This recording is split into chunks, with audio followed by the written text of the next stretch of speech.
Well, today we're working on my truck, which is a 2015 Ford Ed Sport. Now, I got this about 7 months ago, and then I put ammo reflex. So it's been about 7 months, so it's protected. We'll talk more about that in a second. But before we do, let's discuss the actual ins and outs of bird poo, which I don't think I've ever thought of myself having a conversation about. But essentially, as mammals, as human beings, we have two ways to excrete waste. Number one, urine. Number two, poo, right? What's interesting about birds is they actually don't have a number one and number two. They have a, lack of a better word, number three, which is a combined number one and number two. How is that relevant to car detailing? Well, when bird poo hits your paint, there's actually uric acid, which is urine, as well as the little rocks and little seeds and little things that they eat. So it's the combination of the two of them which makes removing bird poo relatively interesting. So there's three main things you need to think about when removing bird poo. Number one, how much protection is on the paint prior to the bird poo? That's a huge factor. If there's no protection, man, you really got to move. Which leads me into number two, how much time has it been sitting on there? Now, if this was black and it was boiling hot outside, and the sun was beating down, obviously it's going to evaporate and burn through much faster. So there's that time issue that really has a concern. Right now it's overcast and it's a silver car and it's kind of cold outside. So I do have a little bit more of a window. And number three is wiping.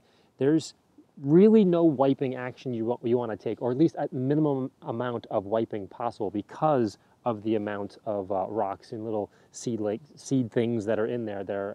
Are essentially abrasives. Let's just call them rocks from now on. So you have to kind of keep those three variables in your mind when you're removing them. So let's go over the steps. First, and most beneficial, if you have access to free-flowing water from a hose, gently wash away or at least loosen the poo for the following steps. If the poo was recent, then you might be able to get away with just this technique in a reapplication of sealant. Next, and only if you have access to compressed air, it can be helpful to blow away the loose rocks prior to wiping. Okay, if you don't carry a 100-gallon water tank in your trunk or a 10-gallon compressor in your passenger seat, here are a few more realistic ways of removing the poo safely without having to rewash your entire car. So in this scenario, you don't have access to a hose or air like when you're out for a drive or at a car show, but in these situations, use a lubricant like Ammo Spit.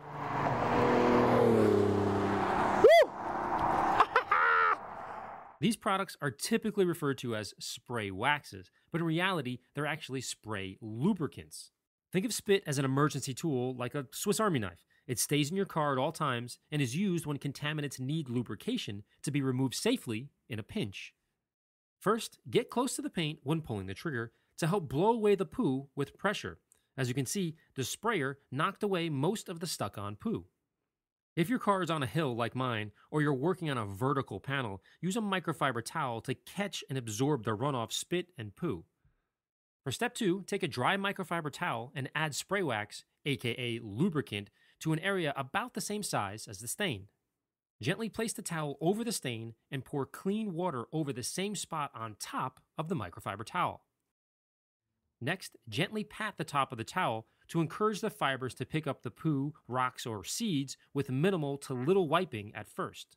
Your goal is to let the microfiber towel do what it's designed to do: lift and suspend contaminants, helping you minimize wiping scratches. Finally, reseal the area with skin to ensure maximum protection for the next battle your paint will surely encounter.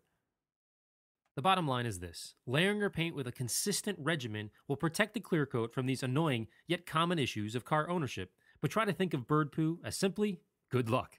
Although removing bird poo is pretty easy, there's a common mistake that I see all the time, which is letting it sit too long and burning through the paint, or actually rubbing it. Oh, let me get this off real quick, and you see tiny little circles. We see it as professional detailers all day long. So it's like you're going to pay for it one way or the other. If you spend a little time and add lubrication, whether you have a hose or compressed air is great on the sides, especially if there's lots of little seeds, you can blow them right off.